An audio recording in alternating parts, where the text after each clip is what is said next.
Bonjour à tous, j'espère que vous allez bien. Il y a une question qui revient très souvent de la part de ceux qui ont fermé leur cœur à Dieu, qui ont fermé leur cœur au Christ. C'est mais pourquoi il y aurait tant de guerres et de souffrances si Dieu existe? Et si Dieu nous aime, pourquoi il nous crée en sachant qu'on va être tenté, en sachant qu'on va peut-être vivre de grosses souffrances, en sachant qu'on risque l'enfer, etc. Finalement, si il nous aime, pourquoi nous créer en sachant tout ça? Alors, ce qui me vient spontanément, c'est que la création est tellement magnifique. D'ailleurs, ceux qui ont eu une expérience de mort imminente, ils le disent tous. Cet amour qu'on ressent, qui nous englobe, ces lumières, ces vibrations, ces couleurs qu'on ne voit pas sur Terre pour le moment, mais qui existent. Et ces royaumes divins qui sont tellement majestueux qu'il n'y a pas de mots humains pour qualifier en fait les beautés de la création. Et donc garder tout ça pour lui sans partager, en fait ça n'aurait, là pour le coup ce serait très, très égoïste et ça n'aurait pas de sens. Donc il permet à la vie de se faire parce que il veut partager en fait. Il ne faut pas oublier que Jésus-Christ, il veut que tout le monde, que toute âme puisse vivre éternellement dans le royaume des cieux. C'est vraiment sa volonté. D'ailleurs, il y a vraiment un certain nombre de personnes qui ont eu des expériences spirituelles où ils ont vu que Jésus-Christ était vraiment en souffrance. Il pleurait, ou il était vraiment dans la douleur de s'apercevoir qu'il ne pouvait pas ouvrir la dimension divine à tout le monde, en fait, à toutes les âmes, alors que c'est ce qu'il souhaite. Et donc pour Jésus-Christ, c'est une énorme souffrance qui n'est pas quantifiable, qui, pareil, n'a pas de mots sur terre, parce que justement, il veut que toutes les âmes soient sauvées, il veut que toutes les âmes... Alors je m'excuse, j'ai le kit main libre qui doit être un peu dévissé, donc voilà, j'ai mon téléphone qui a tendance à tomber. Enfin bref, il souhaite que toute créature ait accès au royaume des cieux. Donc il souffre énormément de voir que les enfants de Dieu se coupent de Dieu et donc s'empêchent d'accéder au royaume des cieux. Parce que vous voyez, c'est un peu comme une radio, c'est l'image qui me vient. Quand il n'y a pas les bonnes fréquences, vous ne pouvez pas écouter le morceau de musique qui passe sur les ondes, parce que vous n'avez pas les bonnes fréquences. C'est un peu pareil. Si vous n'ouvrez pas votre cœur à Dieu, à Jésus-Christ, vous n'avez pas, on va dire, les fréquences qui permettent de vous faire accéder au royaume divin, qui sont tellement puissants, tellement hauts, comment on pourrait dire ça, on va dire, aller en vibration, pour donner une image, quoi. Sans rentrer dans le New Age, parce que ça, le terme, les vibrations, les dimensions, on sait que c'est quelque chose qui est utilisé dans le New Age, mais en réalité ça n'a pas de sens tant qu'il n'y a pas Jésus-Christ au centre, parce que c'est Jésus-Christ qui vous permet d'y accéder sans vous perdre, en fait. Parce que actuellement, justement, par exemple dans le New Age, il est beaucoup question des dimensions, de la 5e dimension, etc., des vibrations pour accéder à des plans supérieurs au niveau spirituel. Sauf que le problème, c'est que si vous n'avez pas au centre comme sauveur, comme seigneur, comme guide, celui qui fait le chemin, la vérité et la vie, qui est Jésus-Christ, ben, vous êtes en proie à tout ce qu'il y a dans l'univers. Vous êtes en proie à des esprits qui peuvent vous perdre, qui peuvent vous manipuler, entre guillemets la fausse lumière. Donc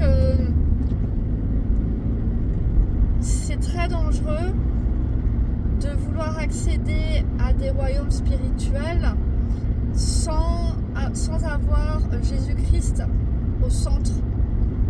Parce que c'est lui qui mène de manière sûre. Voilà, c'est lui qui vous mène de manière sûre au royaume des cieux, sans vous faire manipuler par de faux esprits, de faux êtres qui vont se faire passer pour des êtres lumineux, pour des entités extraterrestres, lumineuses, ou ce genre de choses, comme on peut voir souvent dans le New Age, mais qui en réalité sont des esprits démoniaques ou travaillent pour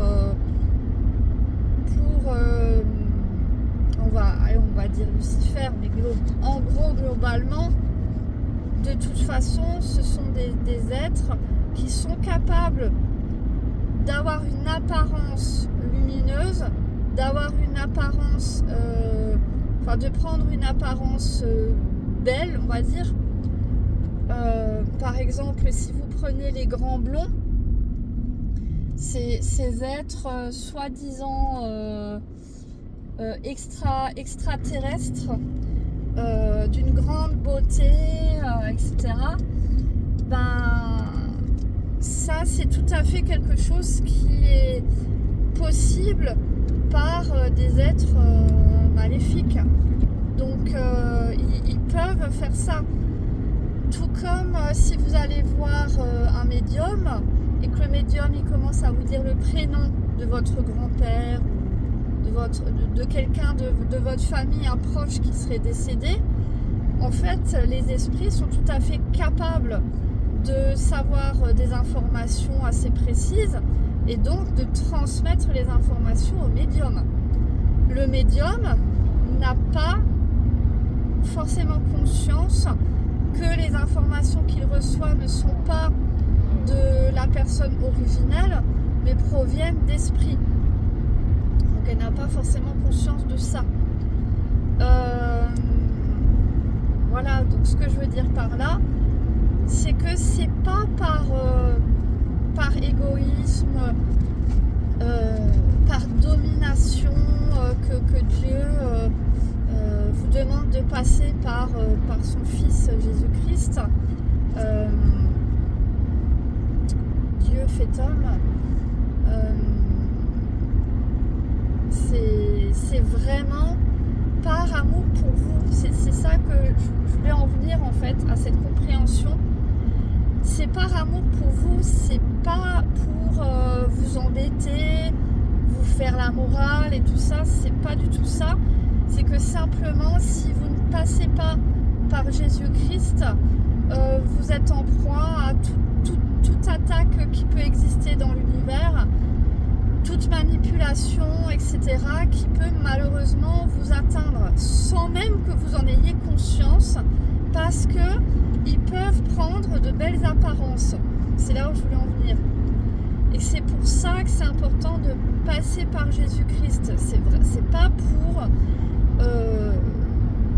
une volonté de domination, parce que il y en a évidemment qui essayent de vous amener vers ce schéma de pensée, de dire que ouais, en fait ils nous manipulent, ils veulent nous dominer, ils veulent nous forcer à faire comme ci, comme ça, etc. Mais en réalité, c'est par amour pour vous. Et je parle de vécu parce que moi-même, j'ai eu une période où j'étais très en colère, où j'étais aussi très dans la tristesse. Et du coup, j'étais en colère contre Dieu, on va dire. J'étais en colère contre contre Dieu, contre Jésus-Christ, du coup, contre même la Bible, etc. Donc c'est pour ça que je vous parle de ça, parce que je suis passée par cette étape-là. Et maintenant, pour moi, c'est très clair dans mon cœur et dans mon esprit qu'en fait, c'est pas pour nous embêter, nous dominer ou nous faire du mal ou quoi que ce soit. C'est par amour pour nous que Dieu a décidé de faire une création pour nous permettre également d'accéder éternellement au paradis. En fait, on l'appelle paradis parce que c'est tellement magnifique et majestueux. Et il y en a qui ont eu des expériences et qui pourraient un peu vous le décrire. Chacun a une demeure immense. C'est vraiment, il n'y a pas de mots pour le décrire. Et donc, il a voulu partager ça avec de la vie et en plus de la vie éternelle. Et il y a de la place pour tout le monde. En fait, il n'y a aucune limite au royaume des cieux. Je veux dire, au niveau de la dimension, du temps, voilà, il y a toutes les limites qu'on connaît sur Terre n'existent pas au royaume des cieux. Et il a voulu partager ça. Donc, et le fait de devoir passer par Jésus-Christ, c'est pas du tout une punition. Il faut vraiment pas le prendre comme ça. Ça, c'est la colère, c'est des esprits qui essayent de vous inculquer ça, ce sentiment-là dans le cœur, alors qu'en fait, c'est pas du tout ça. C'est vraiment que par Jésus-Christ, vous êtes assurés d'accéder au royaume des cieux. Alors que si vous ne passez pas par Jésus-Christ, vous avez les risques de tomber sur des esprits, toutes sortes en fait de manipulations, et donc vous allez vous perdre. Il y a des personnes qui s'amusent à faire des voyages astraux, à sortir de leur corps très régulièrement de manière volontaire, parce qu'après ça peut nous arriver, comme moi ça m'est déjà arrivé dans ma vie, d'avoir des sorties de corps involontaires, mais il y en a qui le font régulièrement de manière volontaire. Et j'ai vu différents reportages là-dessus. On voit bien qu'en fin de compte, plus ça va et plus la personne elle a des questions. J'avais vu un reportage comme ça d'un monsieur qui a appris à sortir régulièrement de son corps et qui disait qu'en fait, plus ça va et plus il a des questions. Et qu'il sent qu'il y a certains endroits où il n'a pas accès, il y a des endroits où il n'arrive pas à accéder, où il est bloqué. Bah oui, il est bloqué parce qu'en fait, pour accéder réellement à ce qu'il y a après, donc vraiment le royaume des cieux, il faut passer par Jésus-Christ. Donc oui, tant qu'il n'aura pas Jésus-Christ, il sera bloqué. Parce qu'il reste dans des mondes astraux, dans des illusions, des dimensions en fait qui sont habitées par ce qui n'est pas de Dieu, parce qu'il y a une non-présence de Dieu dans ces dimensions-là, ou en tout cas, ce sont des dimensions qui sont utilisées par les esprits pour s'amuser. D'ailleurs, lui-même disait que souvent il rencontre des monstres qui jouent sur sa peur, etc. Mais que s'il travaille sur sa peur, le monstre il part. Après il rentre dans des choses en pensant se libérer. C'est-à-dire la personne elle croit que du coup en travaillant sur ses peurs, elle se libère. Or, ça c'est aussi une manipulation qu'ils sont tout à fait capables de faire, c'est de vous faire croire que vous êtes en train de vous développer, que vous faites un développement spirituel sur vous-même, un développement personnel, et que donc vous êtes en train de travailler sur vos peurs, sur les schémas du passé, sur vos blocages des anciennes vies, que sais-je. En fait, ils sont tout à fait capables de vous faire croire ça, et donc de vous faire croire que vous êtes en train d'évoluer. C'est là où je veux en venir. Attention, parce que tout ça, encore une fois, ce sont des manipulations. Il n'y a que par Jésus-Christ qu'on est certain d'atteindre le royaume des cieux. Tout le reste peut être une manipulation, et souvent se révèle finalement être une manipulation, parce que nous ne sommes pas Dieu, contrairement à ce qu'on dit dans le New Age. Nous n'avons pas comme mission d'atteindre la puissance de Dieu. C'est pas notre rôle, c'est pas notre mission. Je sais que ce que je vais dire, ça va pas plaire, parce que dans l'époque que nous vivons actuellement, il y a énormément de chaînes YouTube qui sont suivies par des milliers de personnes qui jouent sur le développement personnel, développement spirituel, et qui disent que nous sommes des dieux, nous avons le pouvoir, qu'il faut retrouver le pouvoir, etc. Donc je sais que ce que je vais dire ne va pas plaire, mais ça n'est pas notre rôle d'atteindre le niveau de Dieu, parce que nous ne sommes pas Dieu, nous sommes sa créature, et ce n'est pas, comment dirais-je, c'est pas quelque chose de rabaissant d'être la créature de Dieu, ça n'est pas quelque chose d'insultant, où il y en a qui diraient ouais mais ça veut dire que tu es soumis, il y en a qui le prennent très mal, qu'on dise qu'ils sont une création, mais il n'y a rien de mal, au contraire c'est très beau. Un exemple tout bête, vous voyez vos parents.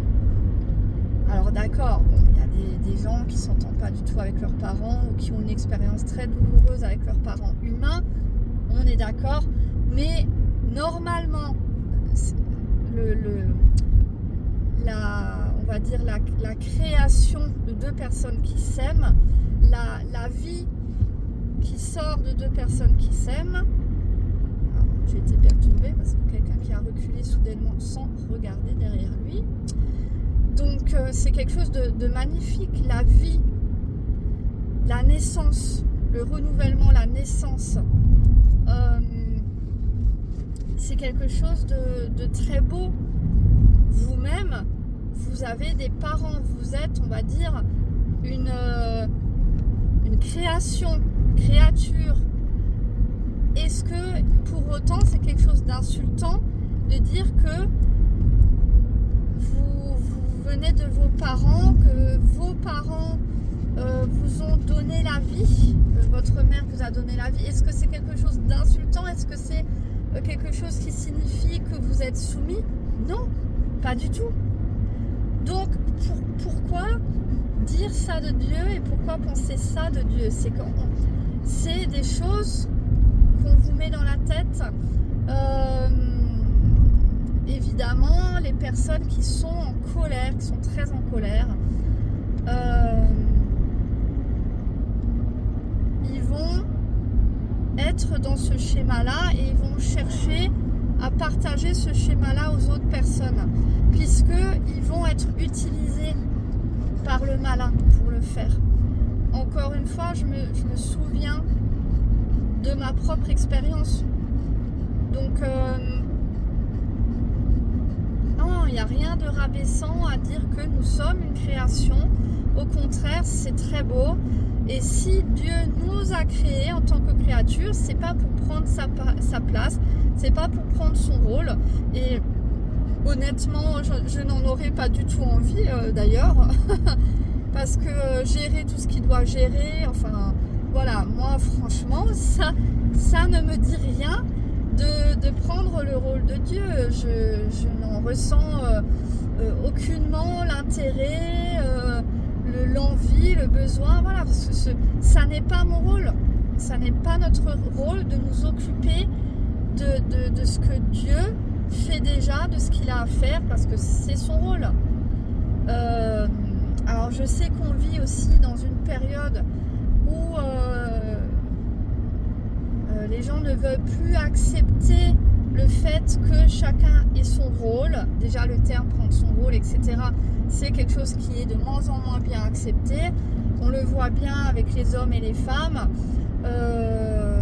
En tout cas dans nos sociétés dites soi-disant modernes, où la femme, en fait, elle doit tout faire en même temps. Elle doit aller travailler, puis s'occuper des enfants, et puis s'occuper aussi de la politique, etc. Parce que on a fait en sorte qu'on n'admette plus que la femme a son rôle et l'homme a son rôle. Et ça n'est pas quelque chose de péjoratif, contrairement à ce qu'on nous a fait croire. Ça n'est pas du tout quelque chose de péjoratif de dire que une femme, elle a son rôle et qu'un homme, il a son rôle à jouer. Il n'y a rien de mal, en fait, il n'y a rien de péjoratif là-dedans. Mais on vous a... Enfin, je dis on vous, je ne parle pas forcément de vous personnellement, bien sûr, mais globalement, je veux dire, dans la société dans laquelle nous vivons actuellement, il y a eu un lavage de cerveau pour nous faire penser ou dire que c'est mal, que c'est misogyne, que etc. Voilà, qu'on ne peut plus, qu'on n'a plus le droit de penser comme ça, on n'a plus le droit de penser que l'homme a son rôle, que la femme a son rôle, on nous interdit en fait. Alors que c'est juste normal. C'est juste normal, il n'y a rien de mal, rien de péjoratif. Mais voilà, on nous a fait penser que... Alors bien sûr, ils s'appuient toujours sur des vérités pour arriver à leur fin. C'est-à-dire que oui, bien sûr, il y a eu des abus sur les femmes. Et il y en a encore, malheureusement. Oui, bien sûr, il y a eu des déséquilibres. C'est-à-dire que c'est pas parce que la femme a son rôle et que l'homme a son rôle que de temps en temps, on ne peut pas s'entraider, que de temps en temps, on ne peut pas, par exemple, la femme travaille, l'homme garde les enfants. Voilà, c'est pas pour ça qu'on ne peut pas s'entraider, trouver un équilibre. Mais ils ont utilisé les failles, ils ont utilisé certaines vérités pour le mensonge, pour vous faire arriver à l'illusion, vous voyez.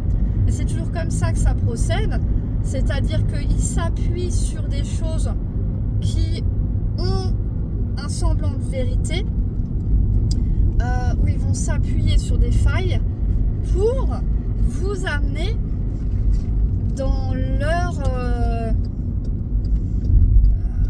spectre, quoi. Et pour que vous acceptiez comme pleine vérité quelque chose qui finalement tient sur un pilier scabreux, enfin un pilier qui est bancal, et eux ils vont vous faire croire que c'est un pilier solide alors que en fait ça se tient sur un pilier bancal, vous voyez. C'est un peu l'image qu'on me donne. Voilà. Sur ce, c'était le petit message que je voulais transmettre. Donc peut-être que ça vous parlera, peut-être que ça peut parler à des personnes que vous connaissez. En tout cas, j'espère que vous arrivez à trouver des moments de paix malgré tout ce qui se passe. On prie pour les feux de forêt.